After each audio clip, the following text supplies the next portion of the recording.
Jones. I live in Nashville, Tennessee. I'm the host of the longest running television show in the history of cable television. I have the pleasure and the honor to introduce our chair tonight, but we are going to have a great time. Have you had a good time already? No, that's not everybody. Did you have a good time already?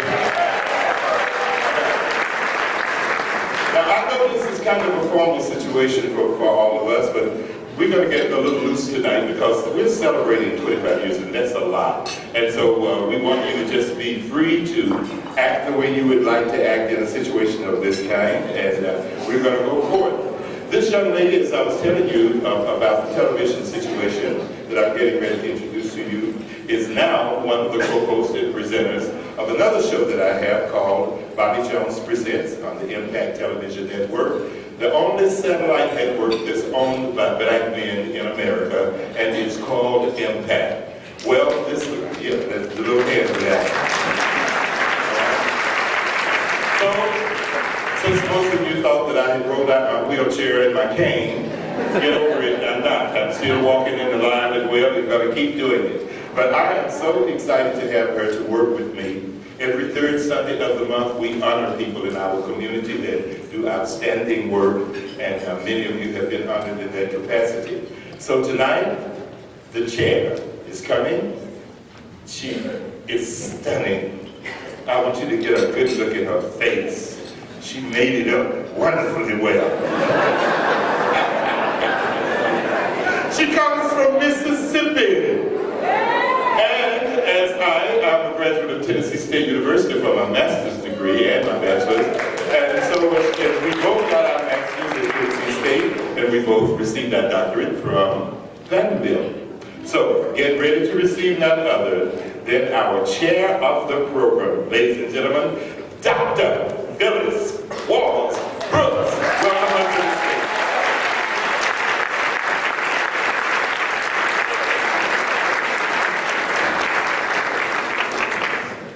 Thank you so much, Dr. Jones. We are so glad that he was able to join us. You know, he comes from lovely Paris, but since he shared with you that I am from Mississippi, I wanted to be clear that he's from Paris, Tennessee.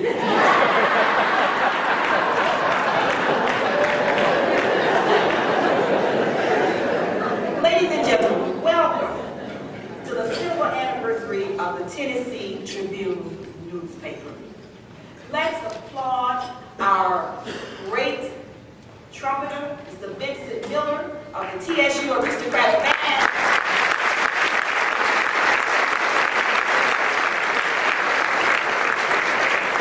Opens our event with great fanfare. I welcome you this evening. I'm sure you've had a good day. You may have had challenges, but you're here with your beautiful smiling faces. And you're here looking as though it is no sacrifice to enjoy the pleasantries of this 25-year celebration of the Tennessee Tribune. By happenstance, the paper began in 1991. The same year I moved to Nashville from Mississippi. I moved up north to become the Director of Public Relations at the great Tennessee State University.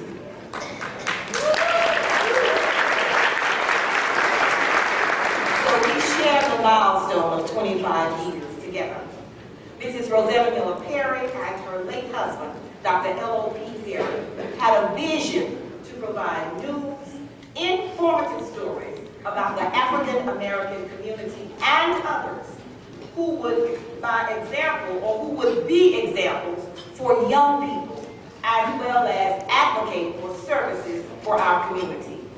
Throughout the 25-year history, this newspaper stood firm, told our stories, chastised and complimented, and gave many of us publicity and promotion we otherwise would not have gotten from majority press. Now, wonderful, how wonderful, it is most wonderful that we celebrate these 25 years. That this paper, with all the electronic social media outlets, is still in business, still going strong. And we proudly salute the tireless energy of Mrs. Rosetta Miller Perry.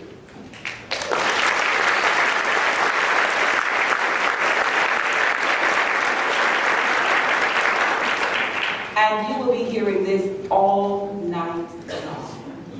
Now, ladies and gentlemen, it is my pleasure to present our co-MCs for the evening. Mr. Leland Stater, meteorologist of WTVF Channel 5 and Channel 50 Plus, and Harriet Vaughn Wallace, professor and reporter with Fox 17 and a former Anthony J. Seabrook intern at the Tennessee Tribune. Won't you please join with me in welcoming Leland and Harriet.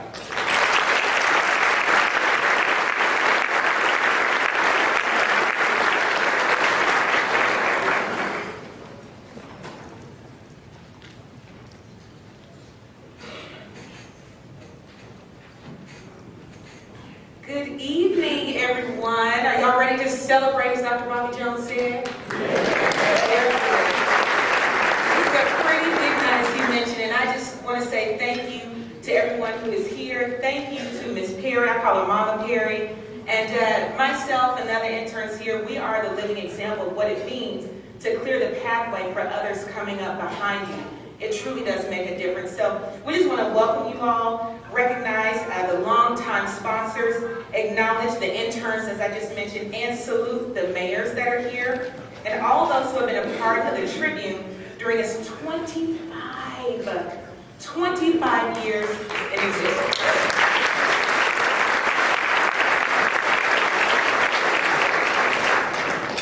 All right, good evening, everyone. It is great to be here. Great to be here with Harriet. If she and I look a little sleepy, it's because she and I are both on morning shows that start at 4 a.m. But we both got naps in today, so we're good so that we can be full of energy for this big celebration tonight. But to Dr. Pauls, we thank you very much for the introduction. And to Ms. Perry there, we thank you for allowing us to be here to be a part of this big celebration as we celebrate the 25th silver anniversary of the Tennessee Tribune. So again, we say congratulations to the staff for doing what they have done, a history of doing, saying, reporting, and telling stories that need to be told. As we focus on the 25th year and that history of telling stories, we also want to begin by enjoying a delicious meal, all right? So at this point, if you all will please welcome Father Bill Dindler with the priest of the Holy Trinity Episcopal Church to present our invocation and the blessing of the food. Thank you very much. Let us pray. Almighty God, we pray to you in thanksgiving for all that we've been given, but especially we give thanks tonight for this wonderful celebration that has brought us here together. As we find ourselves in a world that is far too often marked by tragedy, we give thanks for the prophetic voice of the Tennessee Tribune and to continued witness against the wrongs that remain far too familiar. We celebrate this quarter century of service to Nashville and all other communities and the hard work of all involved. We especially give thanks for the efforts of Rosetta Miller Perry and Dr. L.O.P. Perry and her continued commitment to remain the voice that it is.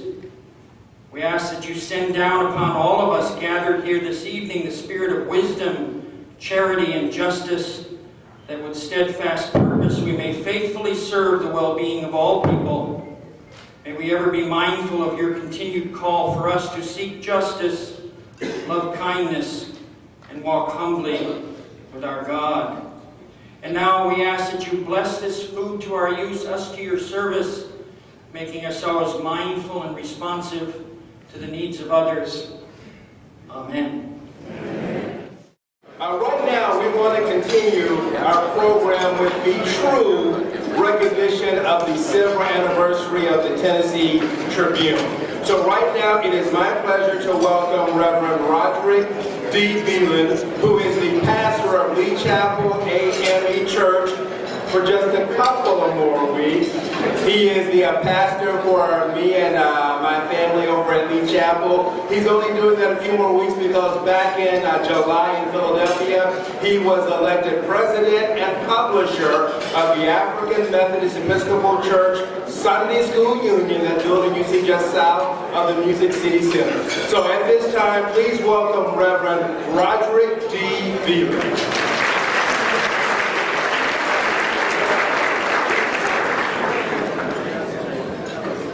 Cry out.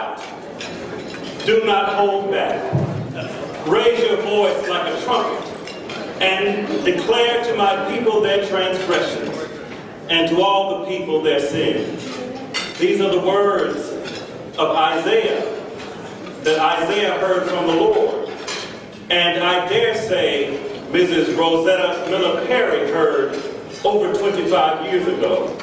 For with courage, with steel and determination, and with tenacity, she has occupied the bullet pulpit of the Tennessee Tribune to hold forth and to tell the people their transgressions and all of the people their sins. Moreover, she has been diligent to tell the story, and in so doing, she has served to build community. She has done so unflinchingly, and she has done so without fear.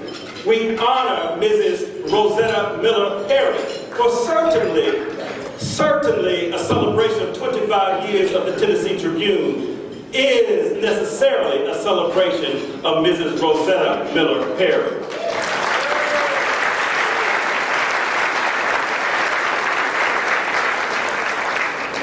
I should say, before I ask you to raise your glasses, to Father Denler and to Sister Virginia McLean and other members of First Baptist,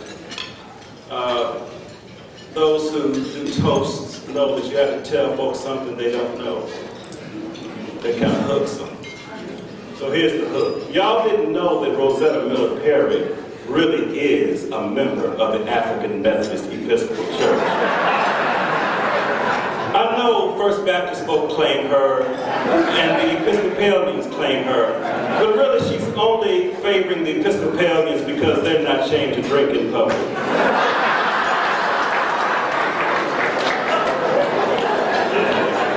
And so this good old Methodist boy asks you to lift your glass now and salute 25 years of excellence of the Tennessee Tribune and Mrs. Rosetta Miller Perry. Cheers.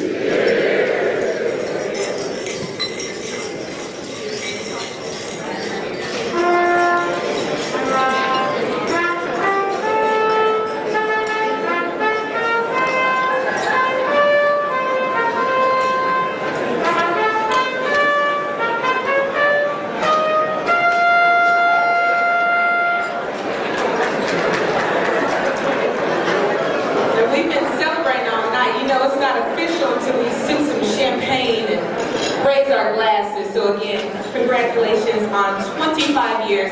Now, I know a lot of y'all are celebrating, taking your pictures. Just a reminder, as you're posting in the social media, be sure to use the hashtag TNTribune25. Okay, we want to keep that going.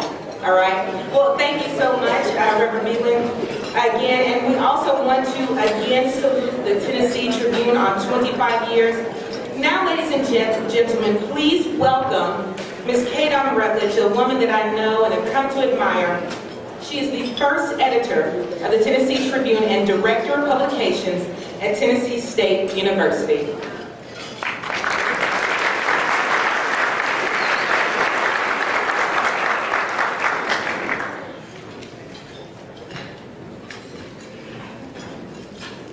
Good evening, everyone. Before I begin what I'm supposed to be up here to do, which is to introduce our speaker, I want to take this moment of personal privilege. How I met Mrs. Perry, and she tells this story often. She found me in the country, and she took me out of the country and brought me to the big city, and she made me the editor of her newspaper. And that is not too far from the truth. I met Mrs. Perry when I was 22 years old, and so I've basically known her my entire adult life.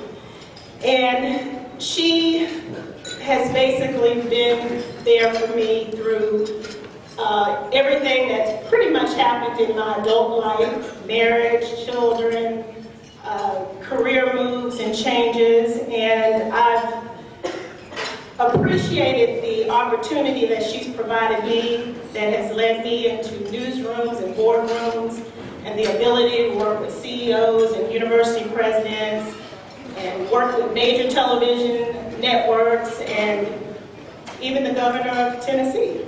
So an important lesson that I've learned is that nobody is a success without somebody who cared enough to share their experience, their wisdom, and their tough love. And Mrs. Perry did that for me.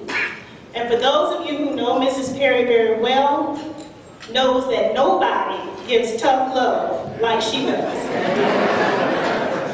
So I'm eternally grateful to her, and I'm so proud to be here to celebrate 25 years with the Tennessee Tribune, which opened so many doors for me in my career. Now I'm going to do what I'm supposed to do. So I want to take this opportunity now to introduce our keynote speaker for this grand affair. And of course, I was introduced to this gentleman through my affiliation with Mrs. Perry and the Tennessee Tribune. I've always saw that this gentleman carried himself with a great deal of pride and dignity, and has upheld the righteous fight for justice and equality, particularly in the area of economic empowerment. I saw this in action firsthand when I worked with him during his time as president of the national branch of the NAACP, and I worked with him on public relations and marketing to promote the organization's annual Freedom Fund banquet. I found him to be a charismatic, dedicated, and insightful leader who was a champion for civil and human rights. In his current role as president of the National Bankers Association, he continues this work by advocating for the nation's minority and women-owned banks on legislative and regulatory matters. His impressive experience as a corporate consultant, attorney, author, fundraiser, businessman represents a steady track record of extensive accomplishments throughout his career. What I can tell you about this man, who co-founded the Greater Nashville African American Chamber of Commerce with Mrs. Perry, is that he has made advocacy engagement part of his life's work, and he possesses a thoughtfulness and a dogged determination in every effort to do what's right and to provide a voice for those whose concerns are often drowned out. Ladies and gentlemen, it is indeed my pleasure and my privilege to welcome our speaker for the hour, Attorney Michael Grant.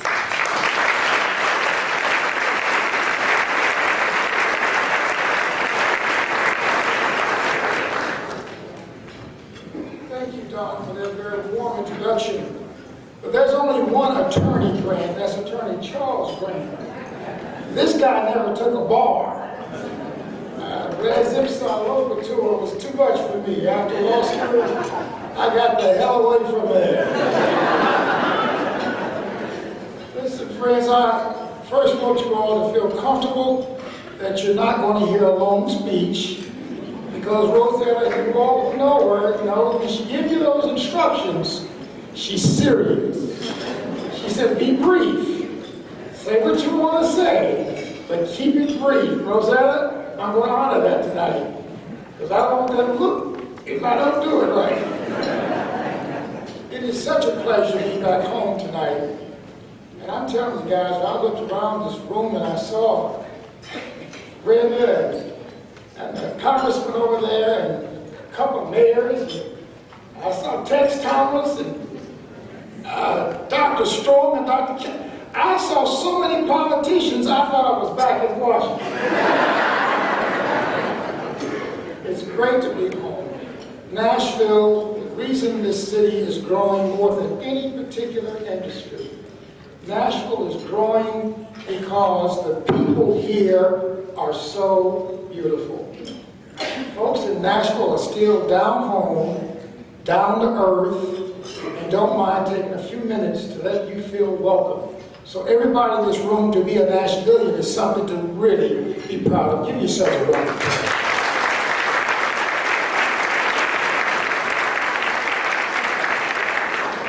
Now, I speak all the time, so I prepared a formal thing. I said, nah, you know, a big portion of the people in the room, why don't you just talk from the heart? You know Rosetta Berry very well. You've been knowing her for 25 years. You've worked with her. We've had long conversations. She's helped me in so many ways. Why don't you just talk from the heart? Is that okay with everybody? Let's do that. So I went over to her office a couple of weeks ago. I said, Rosetta, I met you just as you were starting the Tennessee Tribune. But all the rest of your life, I have an empty blank. Can you please share a little bit about what made you the woman that you are? And that was important to me, you all, because some of you are old enough to remember Dr. Julie Dobbs-Butts, the family therapist. She said, anatomy need not be destiny. Can I say it again? Anatomy need not be destiny. Washing men have all the positions of power. And I'm not talking about this election right now. I said, Rosa, tell me a little bit about your background, please, and kind of take me through what happened from the time you were a kid until you ended up a real superstar in Nashville, a person who really could hold on to an idea and make some things happen. She said, well, Michael, in terms of politics, my earliest memories would have been with my father, who was a Democrat, my mother was a Republican. Her Uncle Joe and her father took this special interest in Rosetta, and they would take her around to events. So she got interested early on. But she was starting to observe some things, you all. By the time she turned 16, I think, she wanted to go out and get a job. She was a hustler then. She wanted to make her own money. So she went down to the 5 and 10 cent store. Although she was living in the north, a small town in Pennsylvania, she couldn't get the job. The color of her skin was a barrier. But listen, that's not the last part of this. She was determined to work. But the only jobs in that town that were available for young black girls were maids. And she was paid only 50 cents for her evening's work. That would not have been so bad, but for the fact that she was having to be a maid in the homes where her classmates lived.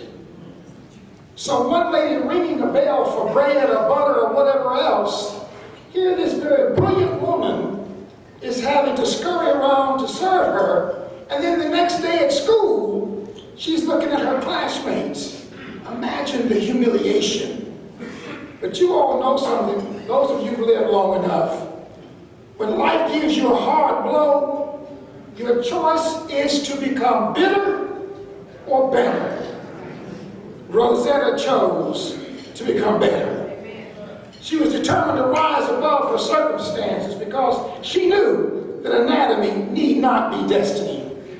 She found her way to Memphis, Tennessee. She broke into a good old boy network of mortuary science students at Memphis State.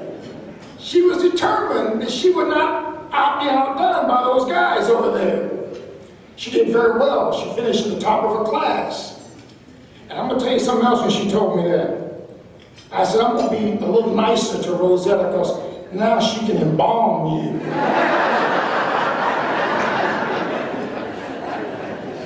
She did well with that, and she hung with that for a while. But then she got into where her passion was, EEOC. And she started out at the lowest level, just intaking, you know? But she stayed with it, like she always does. And she worked her way through the ranks. And before it was over, she was sent all the way to Washington, D.C. to be a top officer in the EEOC. That was quite an accomplishment for this young lady. I'm not going to tell you what year it is, but you get the point. She came to Nashville 30-some years ago, I think. I said, what was that like, Rosetta? She said, Mike, race is not the only problem that some of us have to face. She said, I had a hard time because I was ambitious and I was aggressive, but I happened to be a woman. I said, what did you do? She said, you know what I did. I didn't let it stop me. Before you know it, I know her husband was a great supporter, but Rosetta was determined to start this newspaper, just as she was determined to start Contemporary magazine. She got into it, and that's the time that I met her, and I really wanted to see what she was made out of. You all, 3 particular stories and 3 particular characters stood out in my mind. These situations really defined who Rosetta Miller Perry is. And I hope I don't embarrass Dr. Hefner's wife when I start with Jim Hefner. Those of you who knew Jim Hefner, he was a gentleman of the highest order. He was a scholar par excellence. He took TSU where he had never been taken before, and he gave poor kids who were brainy scholarships. We who knew him were very happy that he was president of Tennessee State. But he was catching hell all the time. All the time. Rosetta Miller Perry didn't just talk about it. She didn't just whine about it. She took the typewriter, the ink pen, or whatever that she did it with, and she started to educate the whole community about who Dr. Hefner was, why he was important to this school and to this community. She championed his fight, and she went beyond that and made Dr. Hefner and his wonderful wife a personal friend. So for what you did for Dr. Hefner, that alone I want to thank you, Rosetta.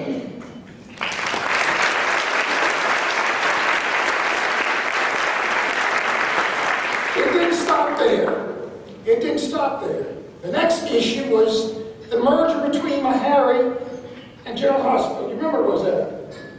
And I was opposed to the merger, you all. I'm going to be honest with you. I felt like, why can't black folks start supporting our own businesses? Why do we have to give our business to everybody else? And our businesses go out of business.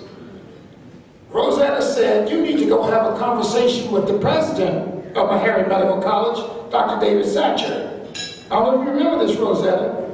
I did, and he said, Michael, let me tell you why we need to merge Nashville General with Meharry. He said, the number of patients has gotten so low that we won't be able to maintain the medical school because they won't have patients to work on. We need this merger, and we need it in a real way. The person who took that message out there until we finally got the message was Rosetta Miller Perry.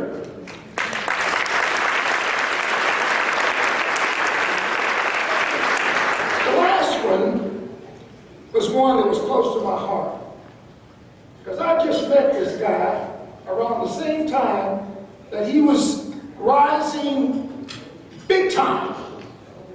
We had never had an African American to go into the healthcare field and end up CEO of a major corporation. We were all talking, who is this Tony Seaborn? This is a bad dude. Who is he? Well, Rosetta got us all gathered over to Tony's place, and we found out that Tony, with all of his brilliance and all of his organizational skills, was under siege. Somebody downtown didn't want Tony to have that business. Hello? Rosetta Miller Perry did everything humanly possible to make sure that Tony's case was made. My friends, let me tell you, a lot of people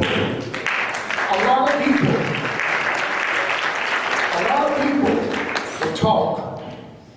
The people that I admire the most are people who deliver. Words are so cheap. She didn't worry about how many ads she would lose. She put principle ahead of profit. She stood by this man. She showed her reverence and her love and her support. Even to this day, she still has the Anthony J. Seabrook journalism program. And young Dawn just mentioned that she was a part of. And I think the master ceremony as well in the state, right?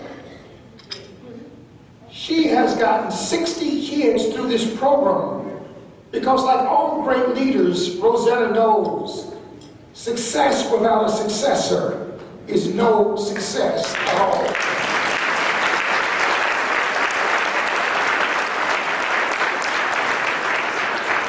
I could go on and on, but you'll hear from other people. I just want to say this to you, friends. I love this woman, and I respect her highly for the character and the brains that she has shown all of us. And when I think about a person who has done so much, accomplished so much, without allowing anything or anybody to deter her, I'm reminded of this little statement. And frankly, everybody in this room can take this statement to heart. Can I close with it?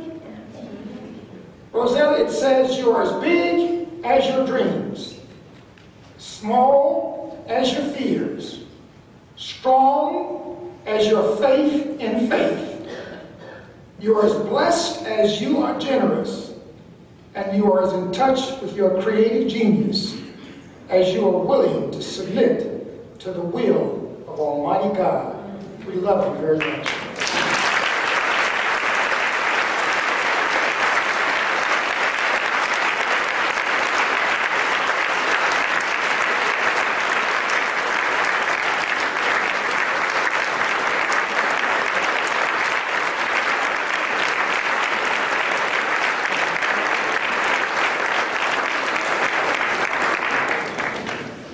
All right, so again, thank you, Mr. Grant, for the inspiring words and for taking the time to be with us this evening. Now, much of this anniversary celebration has been about the Anthony J. Seabrook interns established by Ms. Perry. Right now, we want to welcome two of those outstanding students. With us this evening, we have Ms. Angela Hutchinson and Reverend Aaron Johnson. Angela is a casting director, producer, author of Breaking into Hollywood. She is also the founder of a nonprofit organization for showbiz professionals. She is a multi-talented and a strong voice in Hollywood. Aaron is a strong voice in ministry and strives to serve. He is the assistant pastor at a local church in Nashville. So if you will, please welcome Miss Angela Hutchinson and Reverend Aaron Johnson.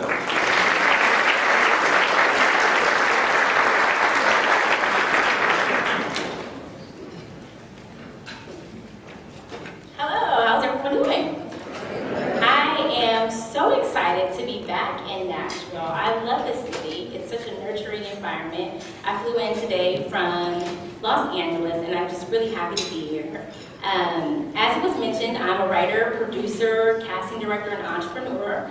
I've written several books and movies. I've cast actors like Billy D. Williams, Lynn Whitfield, Vanessa Williams, and many others. And I've had truly some amazing, extraordinary experiences while working in Los Angeles over the last 13 years. But one of the experiences that is just really close to my heart and just really touches me in a lot of ways is my very first internship, and that was with the Tennessee Tribune. And the reason why it's so exciting for me to have that internship was because I actually went to school for engineering, and I studied industrial and operations engineering at the University of Michigan. And I really wanted to be a writer too, though. And it was very difficult to find a publication, either newspaper or magazine, that would give someone like me an opportunity, because I wasn't studying to necessarily be a journalist. I was studying to be an engineer. But Mrs. Perry gave me that opportunity, which I'm forever grateful for. I remember getting my acceptance letter that I was going to be an intern at the Tennessee Tribune. I was so excited. I'd never been to Nashville before. I'm originally from Chicago, so it's definitely a different vibe of the city. And my first day was very daunting, to say the least. I remember it very well. I showed up very chipper and excited, like, "Hi, my name is Angela Marie. I'm your intern. I'm so excited to be here." Talking a million miles a minute like I always do. And Miss Perry was like, "Slow down." She said, "I know who you are. There's an assignment for you over there on the desk." And she just kind of walked away. And I was like, okay. So I sat down and I looked at this newspaper and I was like, "Where's the assignment?" There's just a newspaper, the Tennessee Tribune. Where's my bullet points of what to do or what I'm going to be learning? So I said, okay, I'm just going to flip through and, get to know more about the publication and the city. And so I did that. And then a few months later, she came over and she said, "I hope you're working on your lesson plans because you're going to be teaching." And I said, "Teaching who and when?" And she said, "Tomorrow." And I was like, "Tomorrow I'm going to be teaching students about journalism?" Okay, and I said, "Mrs. Perry, I don't think I can do that. I just got here and I'm taking this internship to learn about journalism, not to teach it." And she just looked at me. That Miss Perry look that you all know. She just gave me a look. And I was like, okay, at the time I didn't really know what that meant. And then she just kind of walked away again. As she was leaving that day, she said, "I want you to remember something." And I said, "Yes." And she said, "The best way to learn is to teach." So I said, okay, I'll roll with it. And I did, and I had a great time teaching students journalism. I learned so much myself.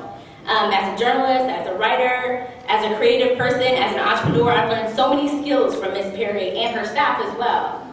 And towards the end of the internship, I actually got a job offer from the Tennessean. And I hadn't finished college yet. I had one more year to go. And they offered me a job, and I said, "Well, can I finish school, and then will the job be available after?" They said, "No, you have to take the job right now if you want it." I said, "Well, I spent 4 years for, studying engineering. I have to finish this one more year." So I said, "Well, let me think about it." I went to Miss Perry again, told her about the situation. Should I finish school or take this job? And she just looked at me again, one of those Miss Perry looks. This time, though, I knew what it meant. It meant to go ahead and finish school, get the degree, start, whatever you start, make sure you finish it. And so I did that.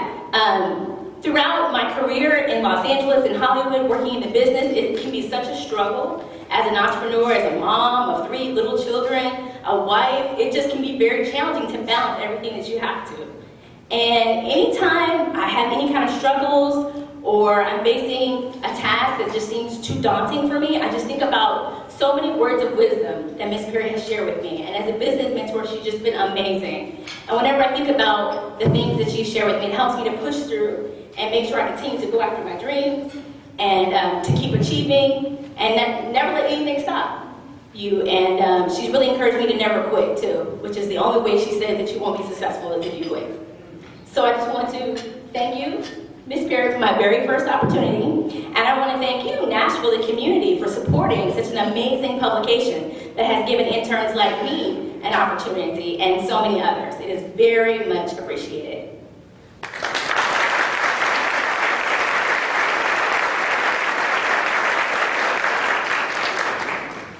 My name is Pastor Aaron Johnson. It's so good to be in the house today. Only Miss Perry could have brought all these caliber of people together. Let's give her another hand.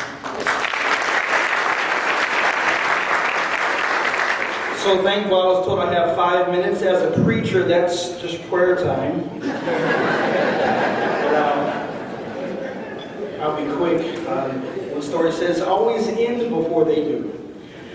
And so, doing a little research, I found that the millennial generation right now has the attention span 1 second less than a goldfish. That's about 8 seconds, so I hope I can be done before then. But I want to share something, first thanking God and my family, my parents who are seated over there. And Miss Perry made sure that I invited my parents. She said, "Now your mom and dad are coming, right?" I said, "Yes, ma'am." And text my dad, he said, yes, we'll be there. And that just is, I think, a great picture of who she is. She's committed to three things, to community, to culture, and to the city. And she trusted my parents enough to let us, me and my brother, hang out around the Tribune office and intern, learning several skills like writing. My brother took photos, and I got the opportunity to go to some civic events in the city. And I was just getting into college. I mean, imagine the investment that was made into me and several other interns. I mean, can you look at your life and say the same thing? Are you investing into the next generation with your time? I know that we're here with our suits and our great food and everything, but when all this is said and done and when we leave here, are we investing into the lives of the next generation? Ask your neighbor that. We do this in the Baptist church. Ask your neighbor, are you investing into the next generation? Go ahead and ask them right now. Are you investing into the next generation?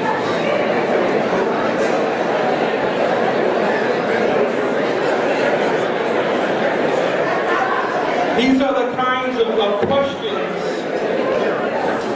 These are the kinds of questions that Miss Perry would force us to ask ourselves. Are you investing into the next generation? And so she taught us three quick things. Number one, what it meant to really develop and hone your craft. So the interns that would come into the program, she would give us the opportunity to hone in on our craft. Were you a writer, a photographer? Did you want to get involved in social media? She gave us the opportunity. She also gave us then the opportunity to really understand what our heritage was. And I see a lot of chocolate folk in here and vanilla, and it's both sweet, amen? And she helped us really understand, in the context of Nashville, how to really understand our chocolate heritage in the city. From all through Jefferson Street and Meharry and Fisk and TSU and the HBCUs in the city, she told us and taught us how to really invest into our culture and appreciate what we had been given. And there's a second thing that she taught us, and that was how to really understand how to engage our community. With the events that she would invite us to, she would give me and my brother opportunities to actually interview people. Again, we were still in college, right? Still trying to figure out how to write down directions to get a care package for mom and dad. And she helped us really engage our community. And the third thing that she really helped us do was understand how to leave a legacy. And that's kind of where my portion ends, is that when I think about all that has happened in my time as a intern there, I've been able now to engage in my own city, to be able to do some work with the law enforcement and helping bridging gaps between the faith community and the clergy. We've all heard all lives matter, Black lives matter, blue lives matter, but I'm saying healing is what matters. And she gave us the opportunity to really hone our craft. And speaking of goldfish, while I close here, I think I'm at 4 minutes, so I think I'm doing good here. But I think about something else about goldfish. While they are this fantail species is kind of what you use to feed to a snake or a frog or a turtle, there's another kind of goldfish that is much more memorable, and it's the koi. These goldfish are rare, and they can live over 200 years. Over 200 years. That to me is the legacy of what we see here. Right now we're celebrating silver, right? 25 years, but I look forward to the day that 25 years down the line, Lord willing, we can come back and celebrate again. The legacy that Rosetta has left here for us, and that Seabrook has also left for us here in this city and in this state. And so again, I want to thank you for the opportunity that you've given us. And I want to say that you are a rare goldfish. You are like a koi, and your legacy will live on past 200 years. Thank you.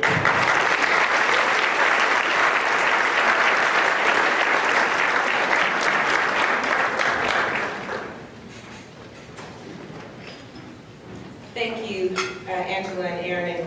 And I just want to reiterate the value that Ms. Perry has had in my life. And I just want to say, I've known her literally since I was a little girl.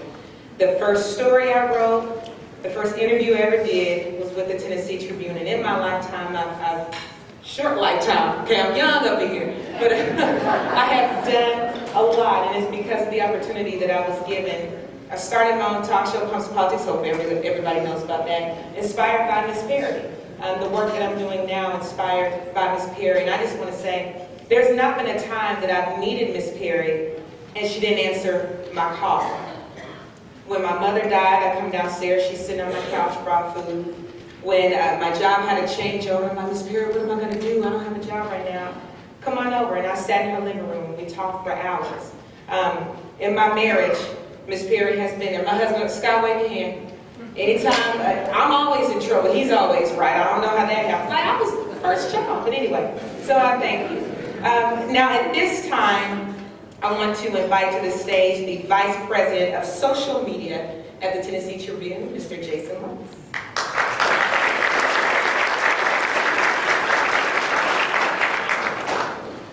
Thank you, Harriet.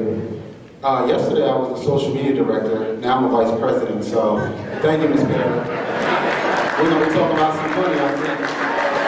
Promotion time. Also, real quick before I begin, I know we don't want to hear all night, but give yourselves a round of applause. You guys are beautiful. You know, when you work in a small office like ours, sometimes when you're on a daily grind, you forget that there's so many supporters out there. And it's a beautiful thing to see so many great faces that I've known and some people that I really want to get to know. And that makes me think about what Ms. Perry has done for me in my life. I'm a Jersey transplant, and when I moved here, I didn't know anybody. And Ms. Perry has took me under her wing, introduced me to some fabulous people, and she's taught me that while Nashville's its city, and we love Nashville, Jefferson Street, North Nashville, and the African American community play a huge part in where this city is today. And I want to thank you, Ms. Perry, for that. Yes, I think that.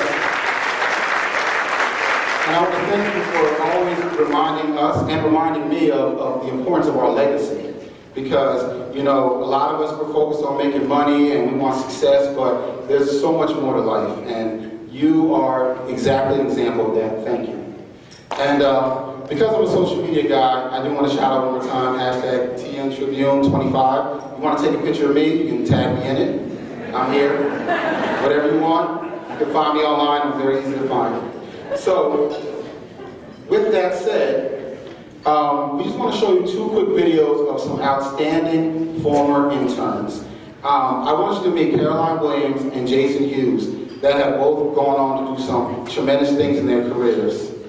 If I can have them come to the stage, and please give them a round of applause. These are 2 fabulous people.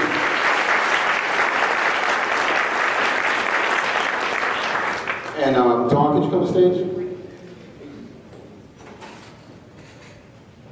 If you, can you say a few words about the internship program? Okay, he's going to get the video. This is called Filler Time. So I get him to come up here and talk. The Anthony J. Seabrook Journalism Program, as you've heard from the two former students who have now branched off to their own successful careers, really provides an opportunity to learn about the craft of journalism, the professional, the business behind journalism. And this program was the vision of Mrs. Perry, and it has really been one that has reaped a lot of successful students. And it even allows an opportunity for existing journalists, folks who are already in the profession, to come in and interact with the students. So what you're going to see in a few moments are some testimonials about the program and what it has done for some of those who participated in it. And as Jason mentioned, you'll hear some from Caroline and then Jason.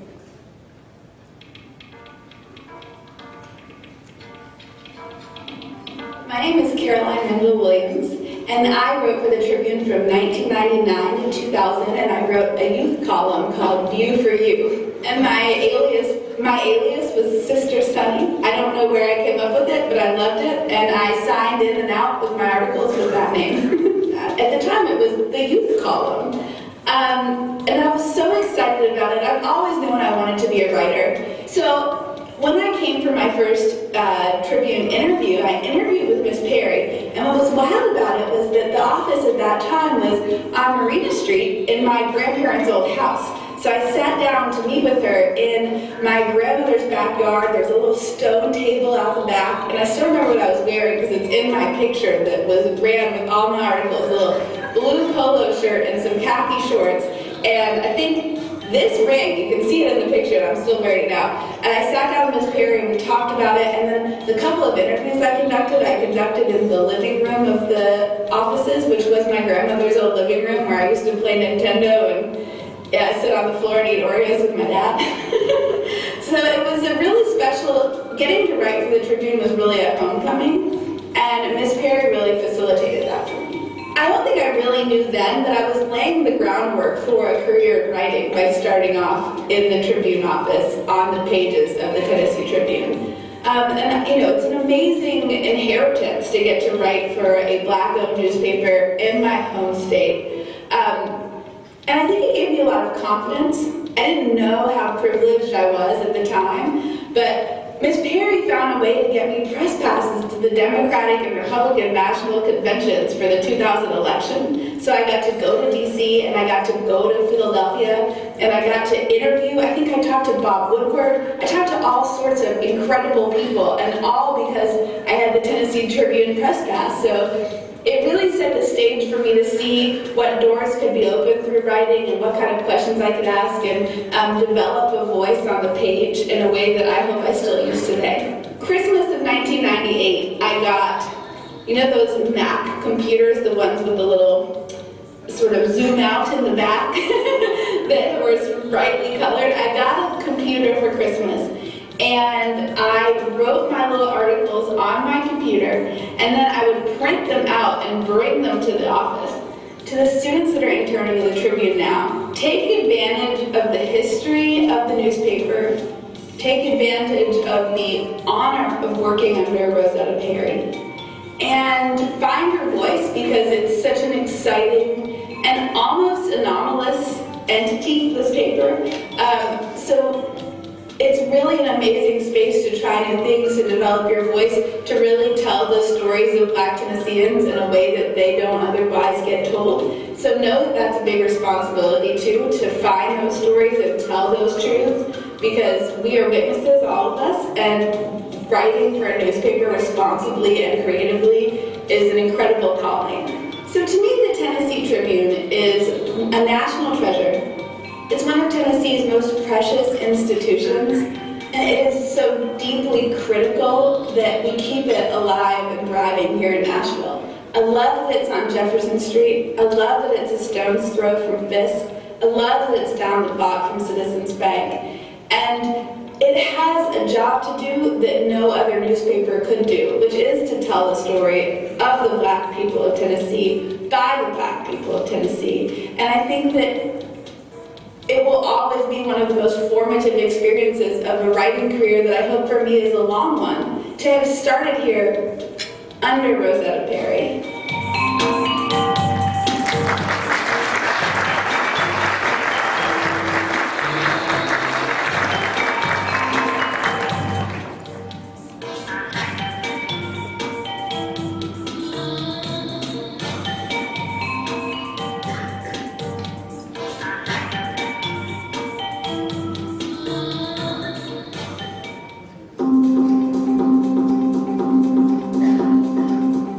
Tennessee State, I ended up here at the Tribune.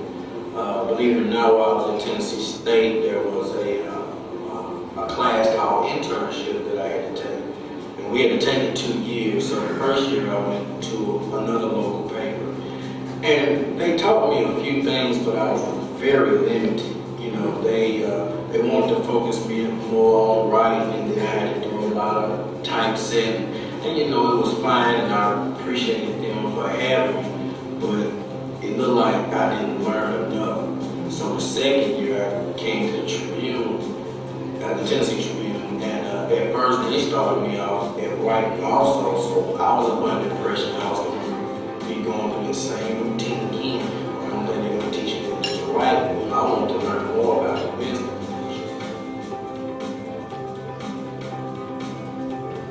When I first met her, she was real, soft-spoken, happy, and so forth. And she looked like she had a great vision. When she introduced herself and she showed me a newspaper. I've seen a newspaper before, but I was amazed that someone could publish positive stories in a newspaper and it would carry it this far, because I was always under the impression that negativity said, you can put two papers together, people's gonna pick up the one that's got a car crash or somebody getting stabbed, rather than the other paper that's positive. When we first started, it was just like a little tabloid newspaper, like 20 pages. And so we started making the pages thicker. And then all of a sudden, Miss Ray came up with the idea, we need to look like everybody else. We need to go to a broadsheet. And at first I was scared because, I was like, okay, y'all told me how to do a tabloid. I don't know anything about doing a broadsheet. And I told him, we can go ahead and go for it, see what happens. So we went ahead and switched to a broadsheet. And again, we started off, kind of thin on the pages. And then we started getting a lot of advertisers and subscribers, so it kept getting thicker and thicker. She said, "Oh, I'm interested in staying here and working for me." So I was like, I already knew that they couldn't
That individual is Robert Boone.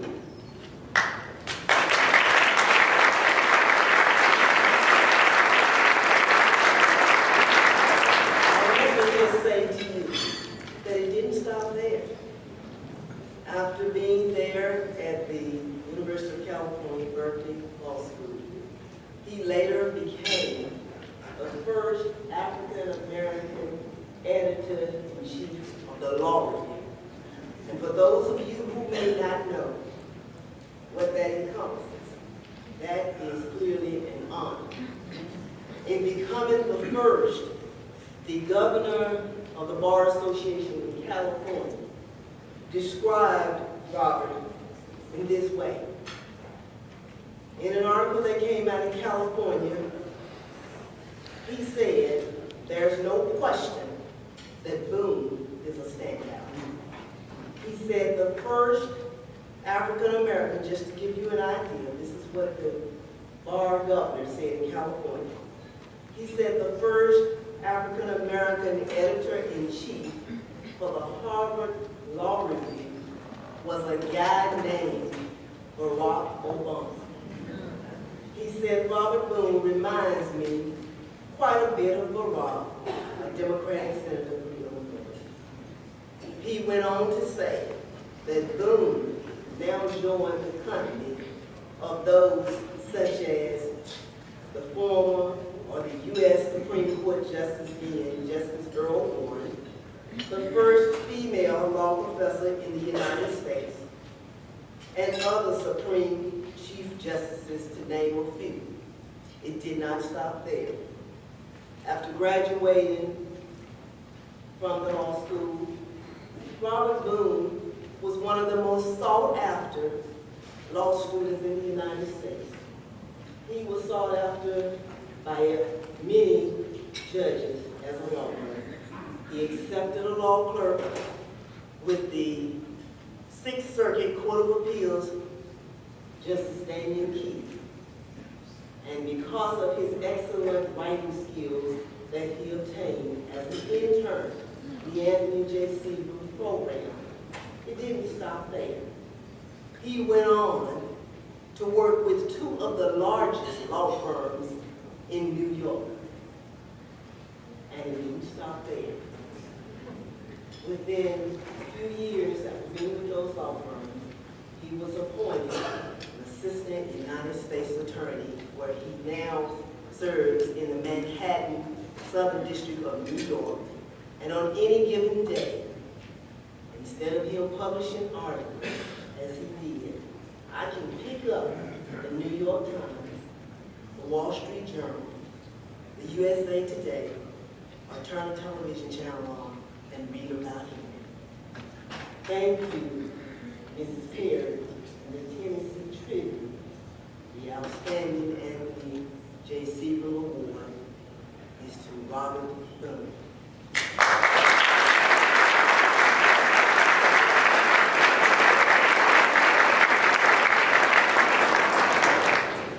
Robert could not be with us tonight, but his parents are here to accept on his behalf Dr. Robert and Carol Boone.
This is a wonderful surprise. Did not have any idea this would happen. Robert was very sorry he could not make it, but we certainly owe our credit to Rosetta Perry and the Tribune for his starting his work there. And we certainly appreciate her as she has done tremendous work in this community. Thank you.